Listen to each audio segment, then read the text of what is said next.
everyone, I'm Paul, the Master Interrupter Powers. Hello, Mr. Powers. Hello, Mr. Powers. Care to have a little fun? Care to have a little fun?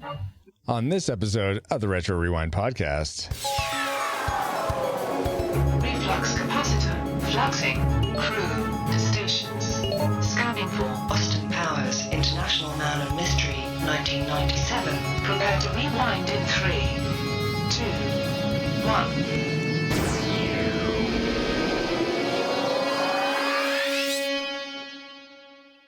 Welcome, Rewinders and new listeners, to the Retro Rewind podcast, where we take a fresh look at movies and games that are 15 years or older.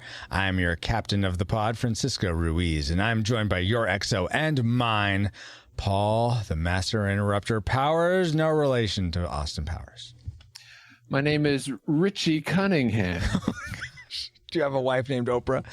Yeah. Also for this discussion of the film Austin Powers, we welcome back aboard the pod's favorite entertainment officers, coming to us from the Stunning and Brave podcast, Chris Cowan and Nate Henderson. Welcome, Chris. Hey, it's groovy to be here, baby. Yeah, Nate here, groovy. Yeah. See, Nate can actually do an Austin Powers impression. Not really. I can't, so I'm just going to do it super dry like this. All right. Sounds good. Sounds good, guys. Glad you're here.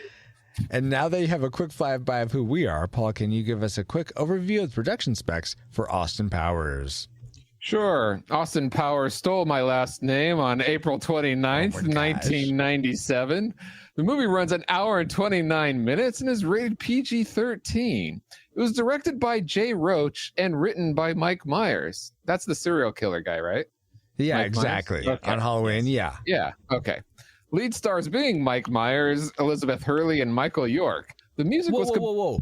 Why are you you're saying these names without any issue, Paul? You always have trouble with names. Sorry. I'm English. So I can pronounce it. The music was composed by? George S. Clinton, not the president. Okay. And then, are you ready for the box office trivia game? I am ready. Nate and Chris, are you guys ready? Oh, yeah. And everyone watching live, feel free to join us as well. Go ahead, Paul. All right. Austin Powers was made for $16.5 million and earned over $67 million at the box office. Oh, that's pretty. Smashing, baby. Yeah. Given this and the fact that it was released theatrically in 1997, how high do you think it ranks in the box office among the other movies released theatrically in 1997? We'll go for the top 50 according to thenumbers.com. All right. Let's start with Nate. What is your guess? Oh, geez. Senior year. Was there any good comedies around that time? I'll go with number 6. Number 6? What's your guess, Chris? I'm literally trying to think of any memorable movies that came out in 97. When did Something About Mary come out? Wasn't that? Maybe that was later. I don't think I've even seen that one. I'll clue you guys in that Titanic came out in 1997. And that was number 1. I'm going to put... So this was... Whether we're just ranking comedies, though, right? Please don't tell me we're ranking. We're ranking all movies. No, all theatrically released. I'm dead. Lower that, I'm dead then, bro. Jeez. No, it's fine. I don't even... You know what? I don't care. Go ahead. Don't even care. I'm going to say... it ranked around 37. 37. All right. Nice, solid guess. For me, I'm going to guess 25. And then we in here watching live in chat, we have, let's see, Neko guesses 5. Baba, of course, with his 42, but maybe 4. D-Tuxton's guesses 4. Ashley guesses 11. Cellcast guesses 40. And D-Tuxton's guesses, 6? Oh, no. Okay, you're commenting. All right. So who is closest, Paul? Well, maybe I shouldn't tell that we get our numbers from thenumbers.com because the Cellcast Gaming got it correct with 40 exactly. Oh, so you're saying Good there's job, some shenanigans afoot. No, I'm just saying it might be. But good job, I Cellcast. believe Well him. done. Yes. You were close. Yeah, if it was yeah, just between the 37, four you were of close. us, I just want to. I'm the winner. All right. You have the moral victory, Chris. Congratulations. Cowan just has to establish that. If this was what's that game with Bob Barker or Drew Carey, we'd be Price is Right. Yeah, that one. Okay. Whichever one had all the lawsuits. Yeah. Wow. Right. Oh, goodness. Well, thank you for those factoids, Paul. And let's see if any of them factor into our memory mind melt or subsequent roundtable discussion, which we will get into once Alice has located our target film. Alert, alert. Approaching target. Spoilers incoming. Establishing analysis vector. It's Austin Powers! In his time, he was the coolest swinger alive. A lot's changed since 1967. Bring on the sexy steers, man! We're called flight attendants now. Unfortunately, this is not his time. Secret. Mike Myers, Yeah, baby. Yeah! Austin Powers, international man of mystery, rated PG-13. Yes, he was international, so to speak, but were our memories multinational? Well, let's find out in our memory mind melt synopsis for Austin Powers. Yeah, baby, yeah. Dr. Evil time travels to the future, modern day, in a giant Bob's Big Boy statue. So Wayne's World Wayne is a charming but ugly 70s playboy who gets cryogenically frozen to pass the time. The bald Dr. Evil with a tiny clone holds the world ransom for $1 million, $1 billion. Austin fights and beds a bevy of secret agent thugs. I guess so. With lots of sex jokes, innuendo, and groovy, baby. Shrek and Hugh Grant's ex, who turns out to be a fembot, finally shag after getting married, and Dr. Evil makes his escape to be in the ridiculously profitable sequel. I mean, certainly some of that was right, but other parts of it were decepted. He actually won $100 billion, and there were other things that weren't quite right. But based on those memories as flawed as they were, what rating did they lead you to predict for this film before rewatching it? Classic, nostalgic, or tragic? Let's start with Chris this time. What was your prediction for Austin Powers? I think I would have probably put nostalgic. Nostalgic, okay. Nate, what was your prediction? Mine was the same. I put nostalgic. All right. Paul, how about yours? I predicted Team Womp would have something to say during this episode, but I also predicted that this would be nostalgic. Goody. I actually broke out of the mold here and predicted classic. What? I remember. So it's funny because I remember when I first saw it, I had no interest in this movie at all when it first came out. And then, I don't know, a few years after that, maybe I was in college, I watched it and I really had fun with it. And I remember liking it since then. So, but I haven't seen it in a long, long time.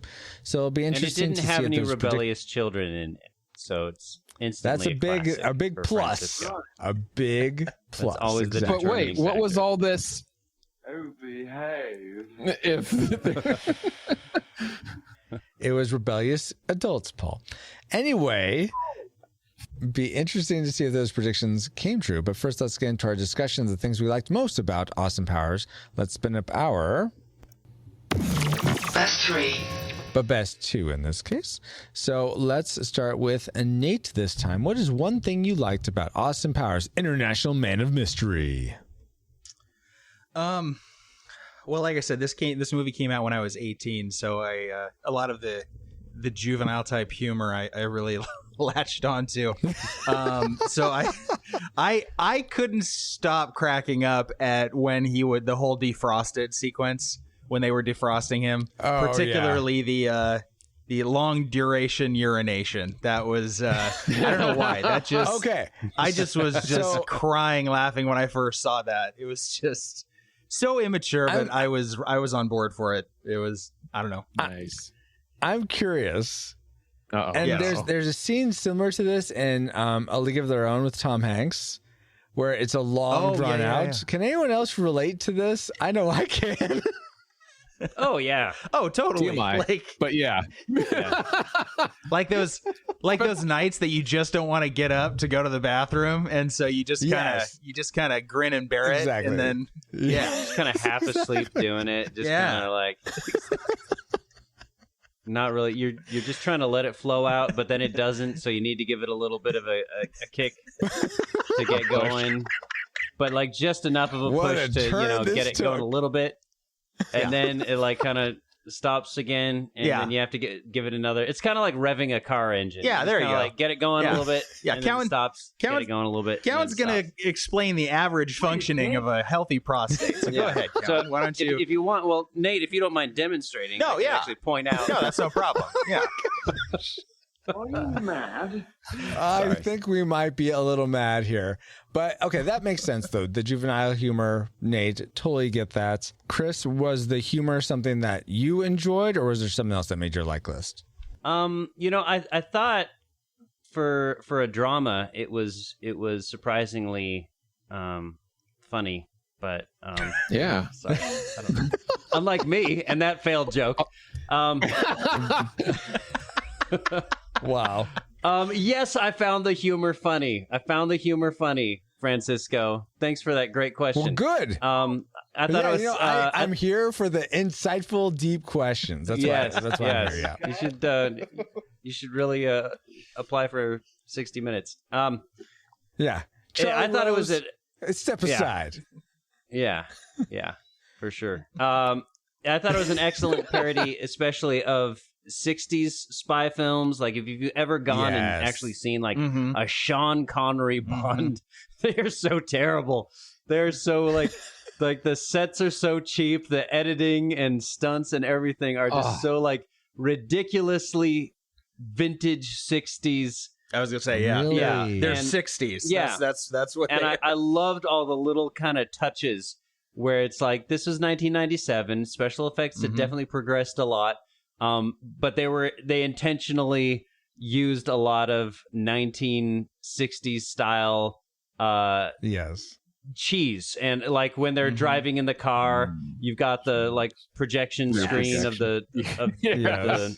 drive behind them, totally fake. Or one of my favorite ones was when what's the like the agent boss or whatever guy. Basil. Oh, yeah, Basil. Basil Exposition. Yeah, Basil Exposition, where he's talking and like they keep fading out to an edit, like they keep editing his scene when he's like on a shared video screen with several other people. Oh, the split screens. Yeah. Yeah, he's on the split screens, and you keep seeing like it cuts to another clip of him, like they did a bunch of different takes. And then like faded between them. Yes. And at first I was like, what's going on? And then I'm like, I know what they're doing here. And it's it's subtle and hilarious, and I love it. Yeah. I noticed that with the general at the beginning when he is like, get my overnight bag and all that stuff. He was very clearly doing the exact same thing. I was like, oh my gosh, and then just never noticed that. Just calling out all the tropes of like, no, I'm gonna put them in this really slow, ridiculously slow lowering device into this, shark tank, and I'm going to close the doors. And I love that his son was like calling that all out and just being like, Dad, what? I've got a gun. I could just shoot them. Why are you doing this?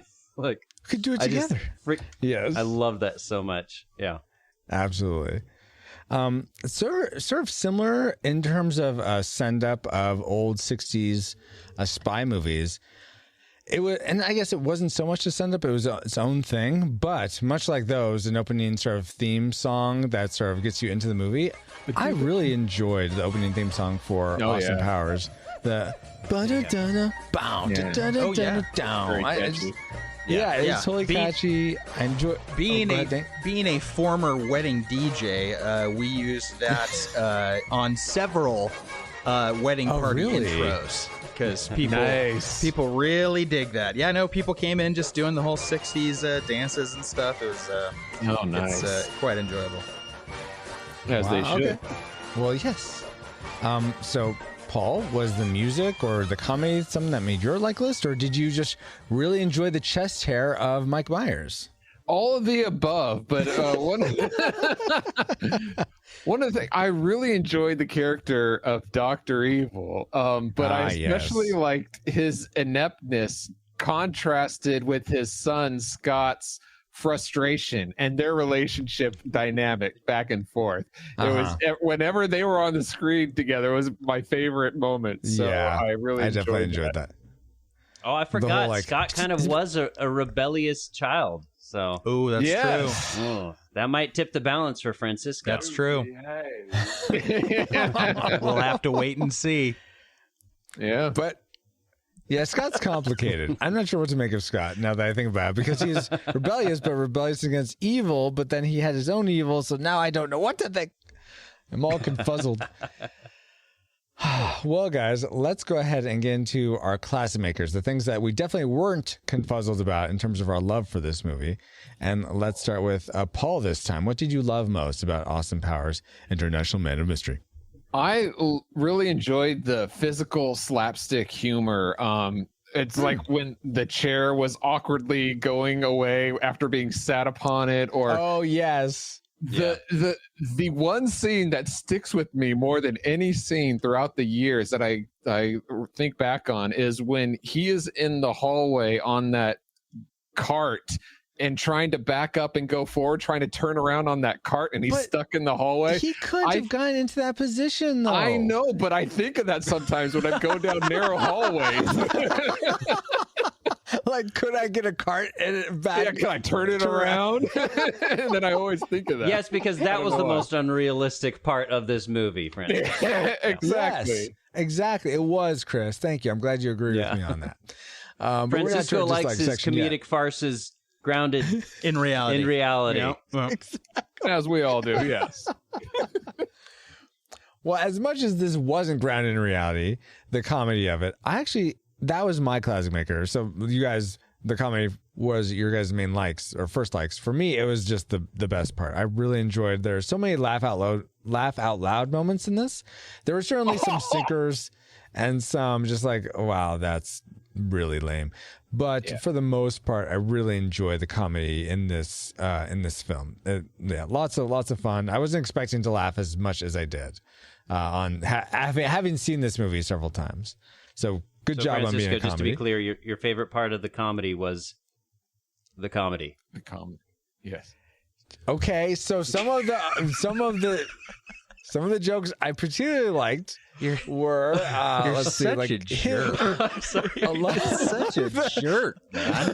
Like you're invited onto their podcast, having me back, so and you're just like, no, you got no. You know what that is? You know what, Francisco? I have to apologize. That is stunning and brave runoff. That's what that is. That's the fact that we were going to record an episode tonight and we just couldn't make time. So now he's putting on the extra sass for you. So there you go. And you know what? It's my Stockholm syndrome sort of coming into the fore, guys, because I can't get enough of staying brave, even though I get all this and Paul's interruptions. I just taking all this abuse. That's okay. Hey, Francisco, can I guess what one of your favorite scenes is? Sure.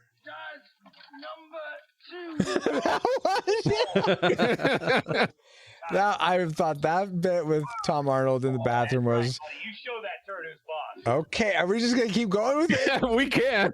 No.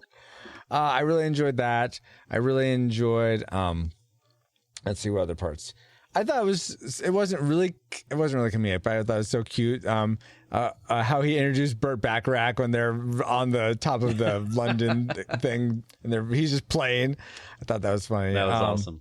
And I enjoyed, like you said, Paul, the Scott and Dr. Evil dynamic. The whole or when he said, I didn't spend 8 years in evil medical school to be called Mr. Yeah. just touches like that were I really enjoy it. Is that good enough for you, Chris? Are you happy now?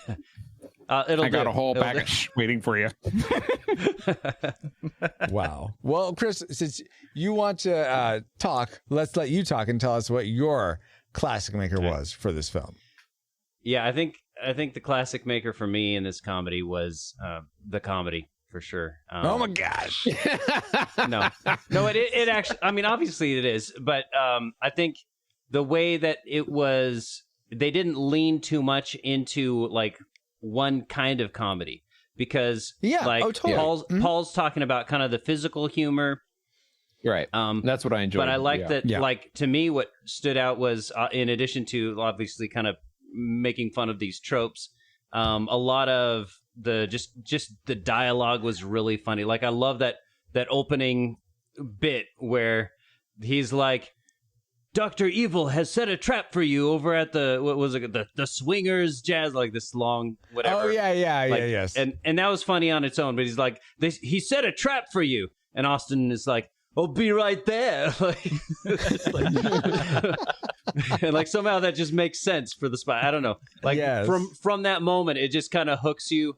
And they've just got like the dialogue is funny, the physical comedy is funny, and then even just and the visual humor where they're freaking like Austin Powers is naked and they've got these objects just like perfectly timed and positioned to cover his bits, and it's just it's a myriad of different types of humor, and I think that helps present it as a balanced meal that makes it, you know, even if like one type of humor, like maybe you're not into the slapstick as much, but if you appreciate, you know, funny dialogue or whatever, like it draws you in no matter what your preference. Yeah. And one thing specifically I actually forgot to mention, which I'm curious if there'd be a name for this type of humor, but we'll call it the Swedish enlarger gag. How it just sort of kept going and going and going. So called a running gag. I don't remember that. Can you explain what it was enlarging? What was it? It was enlarging a piece of anatomy of the Swedes, apparently. And so I just really, I don't know, this how it kept escalating and escalating. Here's a book. How do you use that was hilarious. I really enjoyed that. Yeah, awesome. But let's end with Nate. What was your classic maker for Austin Powers? I think for me it was just the writing of certain jokes in general. Like I had forgotten, you know, some of the extent. Like they didn't go sometimes for like the ease, like the really easy. Like they did go for slapstick at sometimes, but then they had jokes that like you were explaining, Francisco.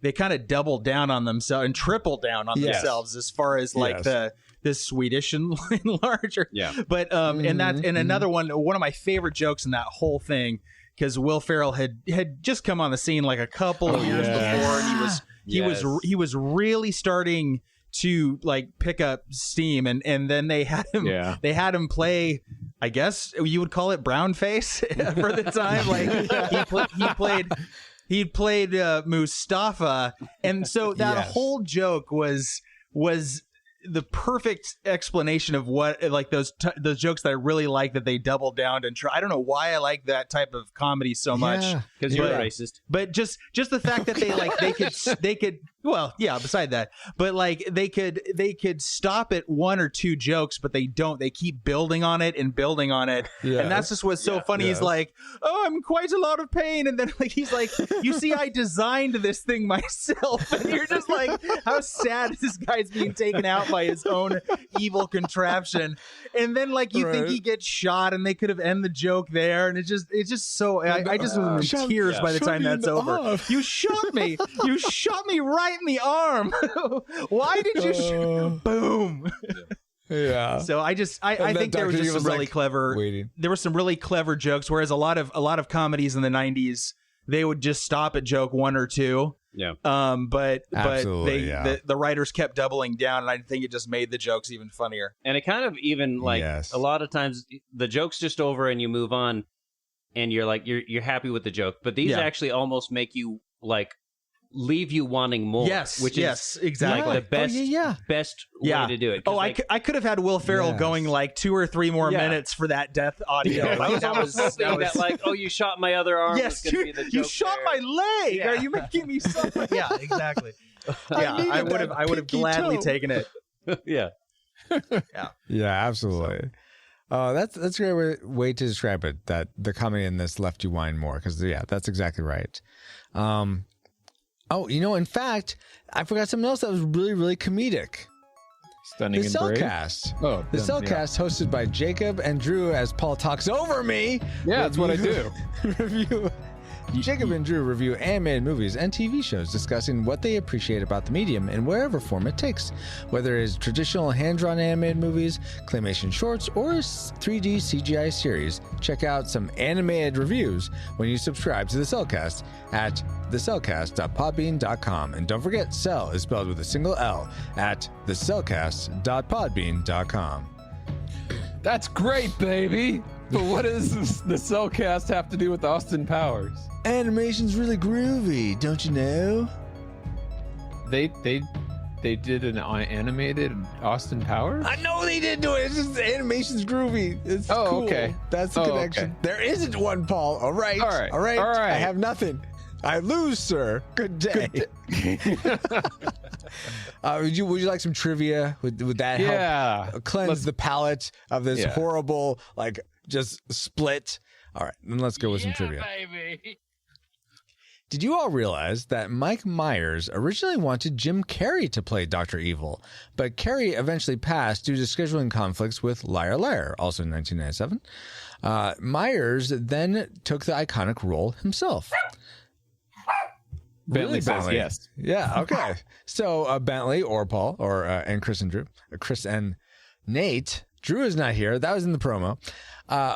Here's my trivial question for you. What actor would you have loved to seen as Austin Powers if Mike Myers couldn't have done it? So let's start with Chris. All right. This is actually a tough one because especially since he plays so many characters, and as the series goes on even more, it's kind of hard to think of who else could do it. Jim Carrey was actually the first one that came to mind for me. So it's kind of funny that that he was actually in the running for it, because he would have done a fantastic job. He's an excellent character actor, arguably better than Mike Myers. But I think that also would have really changed the flavor a lot. Yes. Yeah, and I was trying to think of another one, but Jim Carrey was really the first one that popped into my head. Okay, then you can just keep Jim Carrey. That's fine. It didn't say other than Jim Carrey, just not Mike Myers. And so, good job, Nate. How about you? Dude, I wanted to clarify. You're asking. Sorry, you're asking who wanted to who would.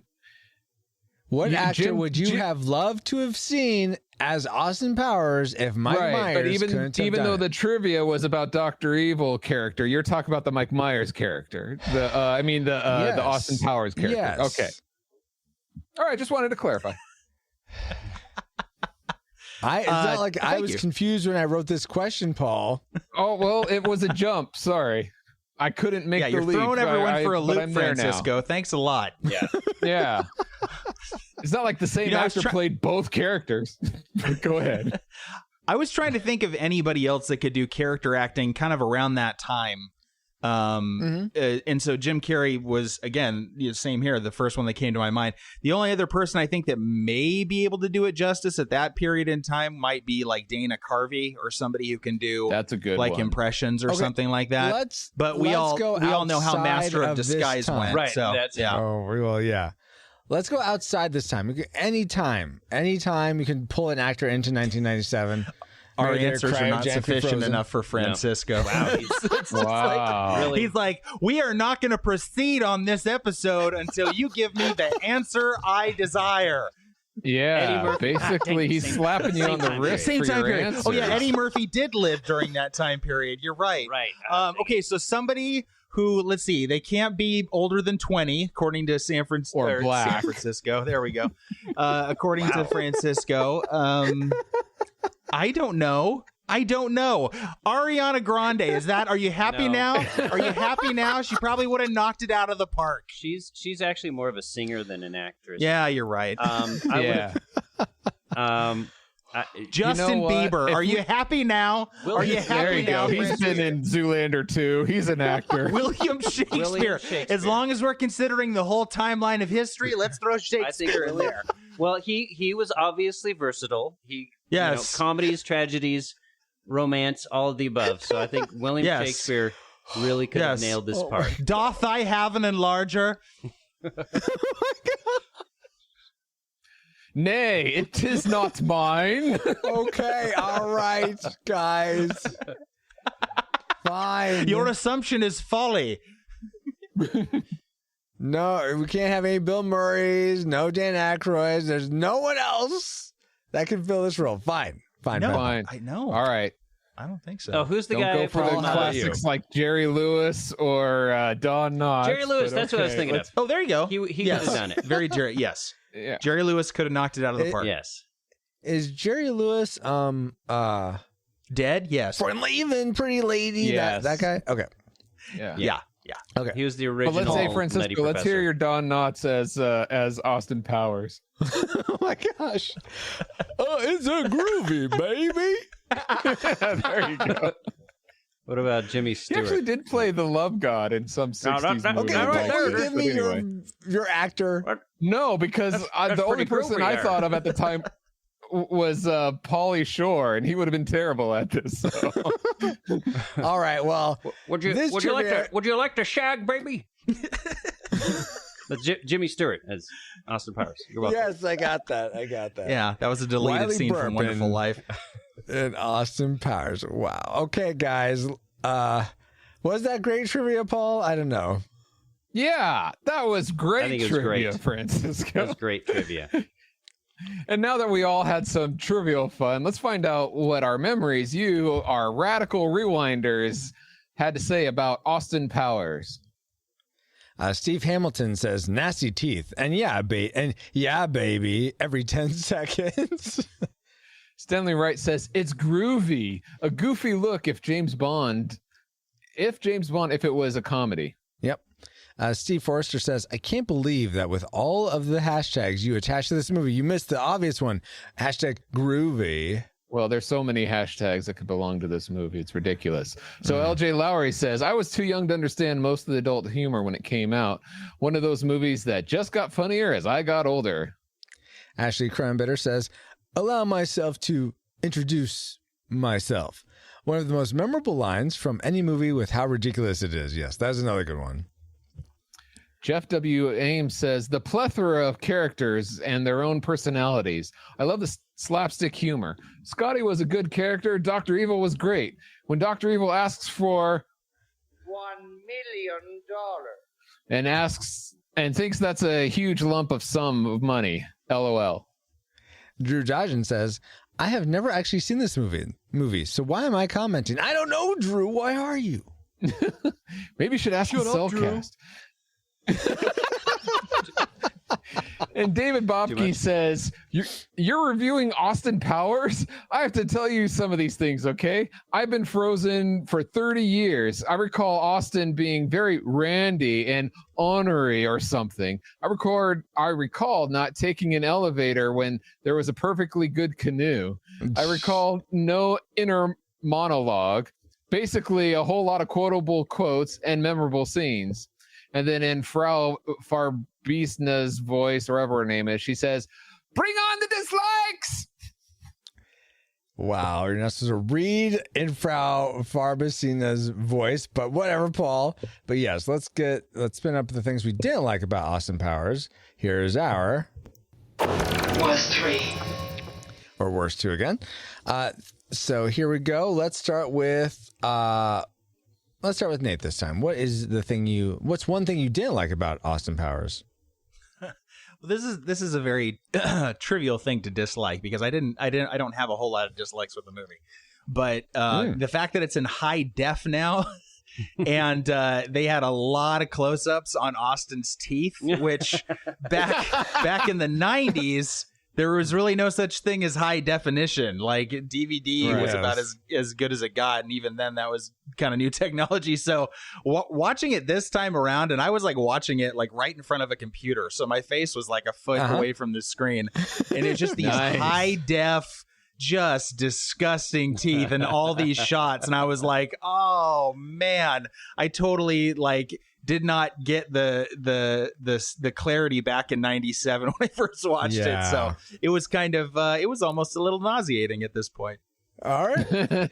Did you guys feel like his teeth weren't always that bad? Like they didn't always have I noticed that they they made them a little nicer when he had kind of the more just heart-to-heart interactions with was it Vanessa? Was that her name? Yeah, Vanessa. Mm-hmm. So when they're on drinking champagne on the bed and he's like explaining to her what her father was like and everything. I could tell they actually like his teeth almost look kind of normal.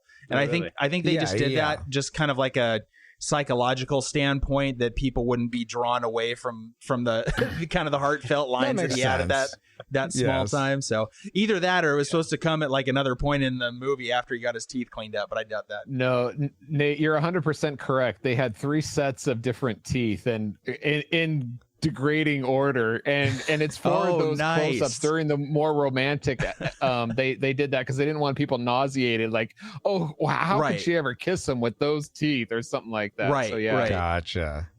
Yeah, like the most decrepit was really upsetting. They were like just these yellow, stunted, sort of going in different directions, sort of teeth. Exactly. So, anyway, again, a trivial dislike, but that was all I could really find.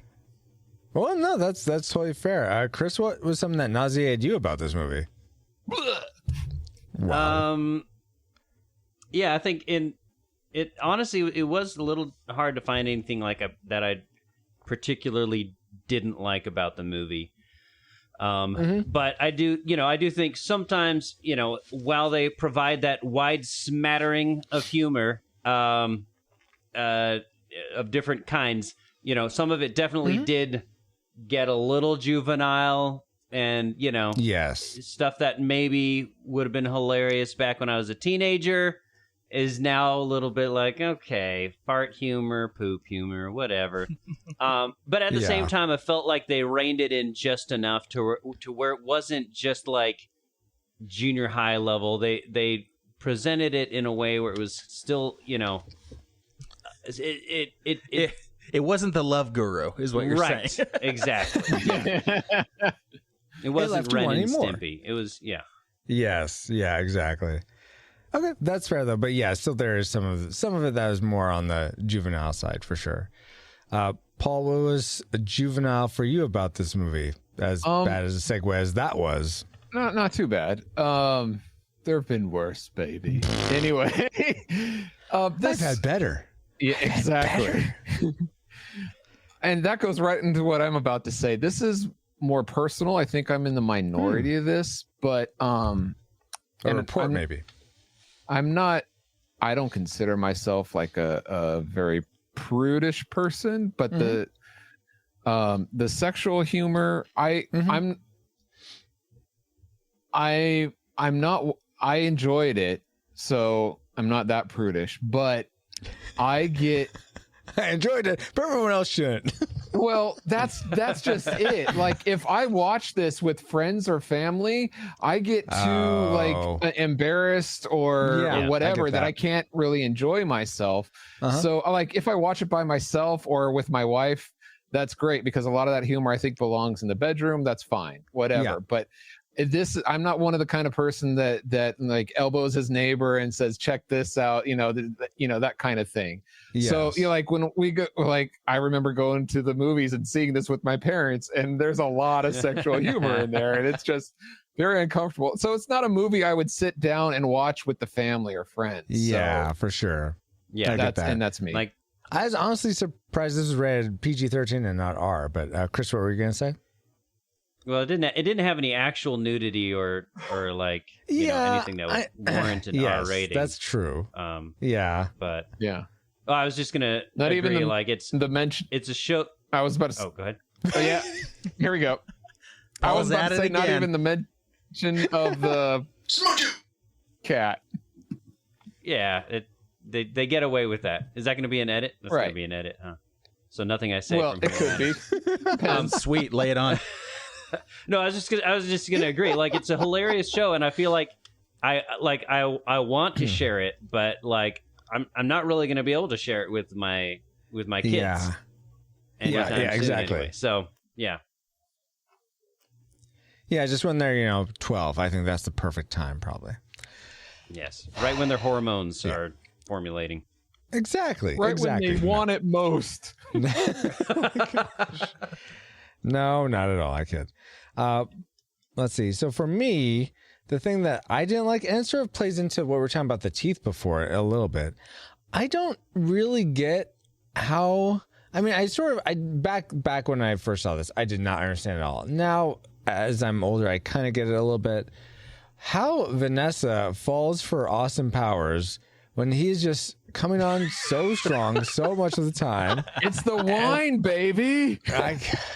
No, but even without that, you see like when she's turned away from him, she'll have these like little grins at his. I'm not sure if it's. Oh, go ahead. If you notice, she wasn't completely repulsed at the beginning. Like you would think, like if it was made today, like these women wouldn't stand for those kind of comments, like punch them in the face right away. She grinned and bared it for surprisingly very long, in my opinion. Yeah. So that helps ease into it. To be fair, she is British, so look at her selection. It's just nothing but bad teeth. I mean, it's just So hey, women love confidence, and Austin Powers has a ton of confidence. Even if he has like a mask, kind of like where you can tell her sometimes when he really feels like vulnerable and stuff like that, but he still tries to disguise it. Yeah. But I didn't quite. So that's essentially why I feel like I understand a little bit more now, Nate. But I don't really get the whole point of Alada being into him. I mean, it doesn't seem like that plays into the story much. Like, there's not much story to play into here. This isn't Hamlet over here. What? No. Okay. Well, fine. All right. So that's something else I didn't like. Let's get into the things we hated most about this film, though. I'm going to double back to Paul. What didn't you like about Austin Powers the most? Basically, like I was saying, the story, and this goes back to what I kind of disagree with you guys are saying, that the humor left you wanting more. For me, I was like, I'm done. Okay. I don't need to rewatch this anytime soon. In fact, because I think a lot of the humor is a little bit over the top and there's not really much depth to the story. I think that the longer that you go without seeing this movie, the better the next rewatch is. So I'm not, that eager to rewatch it. And I think the movie suffers for that. That makes sense. Chris, what suffers the most for you about this movie?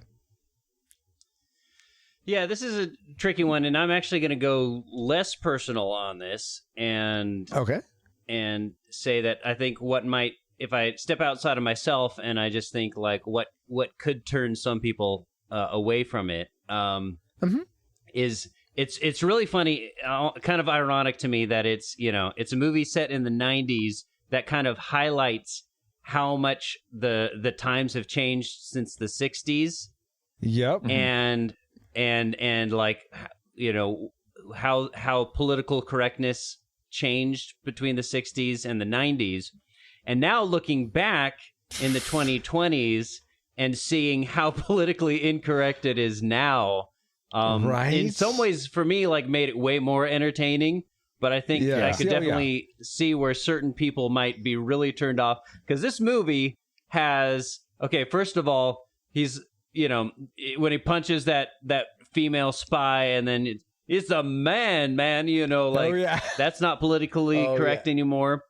There's definitely kind of a couple jokes. That's transphobic is what it is, Paul. Yeah. And the joke, there were some punching down jokes, like the whole I don't remember what the line was, but Scotty calls his father like a lazy-eyed something or other. Cyclops or something. Yeah, monster. Lazy-eyed monster. There's a blind man joke. In the bathroom. And then obviously there's a lot of sexism that's, kind of a nod to the 60s climate that you could probably get away with. But it was definitely some stuff there where I'm like, you couldn't make those jokes if you were making Austin Powers today. Right. And it actually almost makes me want to see, like, I want to see an Austin Powers, like, follow-up where now, like, someone from the 90s gets transported into the 2020s and has to deal with the political climate differences. That'd be awesome. Because it'll be 30 years in 2027. So it'll be like another 30 years from 97. What were you trying to say, Paul? I was about to say exactly what he was referring to. It was 30 years ago then, and this movie was 30 years ago now, roughly. Pretty much. Which is just nuts. How time marches on. So, Nate, what was the worst part about this film for you? My tragic maker is kind of along the lines of what Paul was bringing up. Like I said, I think I was 18. I just turned 18 when the movie came out in theaters. And I don't think I actually saw it in the theater. I think I saw it at home, good old, video rental, with the folks. So that was it's a shame because there's certain scenes that I don't think were quite necessary. I mean, I know they wanted to get certain gags in there, but like, the whole like Miss Alada's penthouse and just certain scenes that it's a shame. Like it could technically be like a really goofy, silly, kind of more geared towards family movie if they didn't have certain scenes. They could still do enough innuendo so the parents get it, and they're like, but they just kind of took it that next step, where it just kind of made it really, I think it kind of really narrowed the audience that could see it, that you might consider like appropriate, basically. Like a little too juvenile for the older, like middle-aged folks and onwards, too inappropriate for, if you're not like in your late teens or whatever. I agree. And I was watching it again. I was frankly kind of surprised that, like you said, Francisco, that it got a PG-13, or I'm just kind of like, well, they were kind of pushing but at the time, but if you compare it to other movies of the 90s, like you could have like nude scenes in PG-13 , like it was that same year, wasn't? That's true. Yeah. There's Titanic. There you go. Yeah, PG-13 somehow. Yeah, it was. So, so I don't know. The MP. I think the moral of the story really is that the MPAA sucks. So I'll just leave it at that. So that's. Throw me a freaking bone here. So your tragic maker is the MPAA. Okay, that's totally fair. Yeah. There you go. For me, my tragic maker is actually something that Chris, I think, alluded to that he liked, but it's in this realm that we're talking about, and. The visual innuendo at some towards the beginning and then mainly at the end when they're married during their honeymoon, and just all the blocking of the nudity with different melons or milk things. It upset you that they were blocking it? They should have just showed it. They didn't. That's the director's cut. My gosh! That's I thought the scene that Paul was saying. Necessary. He specifically uses to spice things up in his marriage. Right. That's what I heard. Wow. That's what I got out of it. Yeah. Good active listening skills there, guys. No, I just thought it was a bit too much. You didn't need maybe a little bit would have been okay, but they just went too much into that. So but you that have was to my admit, tragic maker. Like crudeness aside, it was a pretty clever gag. Like the amount of like precision planning. Well. Oh no, yes, like that is. I kind of want to see the behind the scenes of that, but I'm really afraid to. Yeah, and yes, exactly. You think that's bad? Just watch the intro to The Spy Who Shagged Me. Like they go all out in that whole musical sequence at the beginning. With I was about to say, I can tell you his that bits and pieces. In the audio commentary, they explain how they were able to do it so precisely. Oh, really? Oh, that's cool. Yeah, they what they did is they had off-screen monitors for Elizabeth and Michael to look at, so that they could. You could tell she was trying very closely to line things up. Yeah, But the eye line was great because it looked like she was just like talking on the phone, looking off into a distance, Yeah. you know, whatever. Yeah. So I will say, so I watched this on high def, similar to you, Nate, like my screen right here. I was watching it. And during the scenes where Austin was naked, like walking around the penthouse or whatever, you could sort of make out sometimes whatever sort of underwear piece was holding his Yes. his stuff. I noticed that too. It's like sort of a black or totally something underwear. Yes, Yeah. exactly. Yeah. Now we're going to dedicate So the be on next lookout 5 for minutes as to why all three of us were looking that closely at Mike Myers' crotch. Hey, he's really charming, okay? Yeah, baby. All right. So let's dig in. Let's figure it out. No, let's not. It's time to dig into our final ratings, guys. We've entered all our trajectories into the firing computer. Alice, do you have a firing solution for us? Firing solution complete. Rating salvo at the ready. On your mark. Let's dig in. Oh my gosh. Okay. Well, alrighty, guys. It's time for the moment of truth. Do we rate Austin Powers a classic? We'd recommend anyone go see this, whether or not they've seen it before. A nostalgic, it's worth your time to revisit if you've saw it as a kid or teenager or some point in the past and you haven't seen it in a while. But if you haven't seen it, don't seek it out. Maybe go watch Spy Hard or something. Or is it a tragic? We'd recommend no one watch this movie, whether or not you've seen it before. Let's start with our guests. Let's start with Chris this time. What was your final reign for Austin Powers? You predicted nostalgic. Did it stay that way or swing one way or the other? swing it, baby. Swing it. It actually swung into classic for me, which honestly surprised me. But I just thought, it was pretty freaking hilarious the whole way through. Yeah.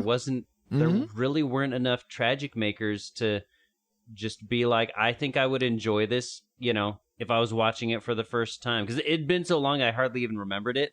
And so as I was able to watch it through fresh eyes and just this is actually really funny. Some of it is freaking clever, and I enjoyed the heck out of it. Nice. Very cool. Nate, you also predicted nostalgic. What did your final reign end up being? I'm confident sticking with my nostalgic. I was also thinking should I waver into classic territory? But this would definitely be something that is if you were there at the time or you were a certain age, you definitely appreciate the heck out of it. When you know. But I wouldn't go recommending this to, anybody like my parents' age if they hadn't seen it. Maybe my dad, since he likes spy movies, but other than that, I think it's good for the people that have seen it, and we can all appreciate it together. Gotcha. Paul, I predicted nostalgic. But it was barely for me. I was not looking forward to this rewatch. Okay. But some things didn't age well, and but some things did. It got better. So, but I'm gonna keep it right where it was, nostalgic, more positive. I'll definitely wait, a while before seeing it again, just so that those things can appreciate. But I'm gonna keep it at nostalgic. Okay. For me, I was very much in line with Chris here, where it was so much more enjoyable to watch this time. I think giving it the space that we had helped. And so for me, I rate Austin Powers International Man Mystery a classic. So right, that means we have a draw, which means we're going to go to our Rewind Republic, the people that support us at the $5 or more level, for them to be the tiebreaker. So thank you everyone who supports us at that level. And Francisco from the future, what did they rate this movie? Thank you, Francisco from the past. And thanks to our Rewind Republic, not only for supporting this content, but with our votes and theirs, Austin Powers is rated a disputed classic film. We'd recommend anyone go see this, whether or not they've seen it before. All right, back to Francisco and crew of the past. Oh, yes, I knew it. I told you. Really? The people have voted, and they are on my side. What? I don't know about that. I mean, I get, if I take take a moment to think about it, I guess I kind of see Well, how of course, it it could end up makes sense. Yeah. But all right. Well, that's good to know that that's the final rating, but it's time to get back to our own time. Good old 20XX. 20XX. Comsat online. Receiving incoming transmission. All right, guys, it feels good to be back, but we wouldn't have been able to get back to 1997 to begin with if it weren't for our amazing reflux capacitors, namely Jared Holzhauer, Deborah Powers, Brian Keane, Patrick Hicks, LJ Lowry, Chris Cowan, he's right here, Chris Owens, Geek Devotions, The Untold Podcast, James Kennison, Drew of the Cellcast, Ashley Cronenbitter, Pastor Deucin, Kennethan, Redeemed Otaku, That's Our Bobo, Josh Adams, D. Tungsten, Andy Lewis, Jeff, The Dapper Man Reviews, Tony from the Retro Days, Mr. Lost, and Daryl Hafner, in addition to 10 other awesome patrons as well. I like there was one person randomly named Jeff. Thank you all so much for keeping the gigawatts. We're keeping the gigawatts coming. And if you want to help us keep flying for as little as $1 a month and get bonus content for your generosity, head over to retrorewindpodcast.com/support to help us grow via Patreon, Subscribestar, or PayPal. Sponsored by PaulJPowers.com. And while we're thanking our supporters, we also want to give a big groovy hug to our guests from the Stunning and Brave for supporting us with their thoughts about Austin Powers tonight. So I'll go in alphabetical order and start with Chris. Where can people find you online? Is there anything cool you got going on that people should know about? Mainly just Stunning and Brave with my buddy here, Nate, at stunningandbrave.net. Woot. What? I just said woot because I enjoy you guys' show so much. Oh, you're so sweet. That's so nice. You're so sweet. So nice. And I mean, you can find me on the other socials. I'm on Instagram at Mad Cowan, and I post funny things that my kids say and do there, so you can check me out there. Nice. Cool. Very cool. All right. Yeah. Thanks. And Nate, where can people find you online? Is there anything cool you got going on that people should know In about? the exact same place at stunningandbrave.net. Because Excellent. Cowan can vouch. I'm not a social media. I'm not super active on the social media, so it really wouldn't be worth following me. I'll be completely honest. It's not an interesting guy whatsoever. So I'm fully confident in saying that. But he's fair. cute. I disagree. That is true. Actually, I'm sorry. Oh, but I not take stunning? that back. I do have an OnlyFans account. Oh, no? Should I not? Okay. Oh, all right. wow. No? Is that all right? He has surprisingly No, that pretty you feet. migrated to Fansly recently, right? Yeah. Wow. All right. Move on. Wow. So this is how what's come to. Very good. Very good. Thank you so much, Chris and Nate, for being here. It's always a great fun time when you guys can come on the podcast. And yeah, definitely, like I said, I'm a big fan of Staying Brave. Maybe that's the type of humor I enjoy. Really enjoy both these guys. No, Paul. Jeez Louise. But for That wasn't me, that was $500, maybe. Anyway, thank you again, guys. And a hearty thanks to those of you listening for the first time. And of course, all of you who are a part of our Rad Rewinder community. You all who watch us live every week, whether we're recording this podcast or playing retro games, are an amazing group of people helping sustain the pod. But if you're looking for ways to get involved in growing this Retro Rewind endeavor, reach out to us on social media, where we are at Retro Rewind Pod pretty much everywhere. Buy some of our merch, leave us a review on Apple Podcasts or Podchaser. We haven't gotten a review in a long time. So, hey, looking at you, Austin, Mrs. Kensington, go review now. But if you can't do that, you could also become a monthly patron or simply share a favorite episode of yours of the podcast with a friend so that more people can enjoy the content of the Retro Rewind Pod. Din din. I want chicken. I want liver. Meow mix, please deliver. You have been listening to the groovy Retro Rewind podcast at retrorewindpodcast.com/237. Our review of Austin Powers, my cousin, with me as your XO, pauljpowers.com. You can find me online and all my socials at pauljpowers.com. Thank you for being an amazing spy and friend. Oh, wait. I was supposed to say a spy thing. I'm sorry, Paul. But thank you for another fun voyage, Paul. I have been and continue to be the captain of the pod, Francisco Ruiz. Find me on Twitter at FXRetro_, especially if you need pixel art work commissioned. This podcast is a proud member of Culture Box, a curated collection of podcasts, videos, and articles that will provide you a balanced meal of content. You will find culture celebrated for its past and future, satirized for its extremes, explored in study, and created anew in story. Point your web browser to culturebox.media. And we are now part of the Culture Box Media Network. Find all the shows unpacking truth through story, comedy, and geekery at culturebox.media. And with that, Captain, we are on final approach to groovy bass, baby. Thank you, EXO, and thank you all for listening. We pray you are more joyful now than when you first hit play. But like a Pokemon, we gotta catch you all for the start of Merry Matrix with The Matrix Reloaded, our next episode of the Retro Rewind podcast. Smashing the Matrix, baby, yeah! Retro Rewind mission complete. Proceed to nav point Omega and return to base.